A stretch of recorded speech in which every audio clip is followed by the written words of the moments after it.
नमस्कार. मुंबईच्या घाटकोपर पूर्वेतील कामराजनगर येथे वीर बजरंगी सेना यांच्या वतीने हनुमान जयंती 2024 वीर बजरंगी सेना यांच्या वतीने हनुमान जयंती निमित्त रॅलीचं आयोजन करण्यात आलं होतं. या कार्यक्रमाला भारतीय जनता पार्टीचे वॉर्ड अध्यक्ष रत्नम देवेंद्र तसेच या मंडळाला घाटकोपर पूर्वचे सेवाभावी आमदार पराग शाह यांनी देखील शुभेच्छा दिल्या. रॅलीचं स्वागत केलं.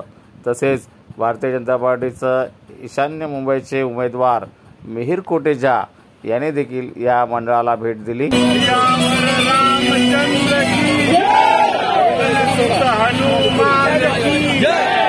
जय श्री राम.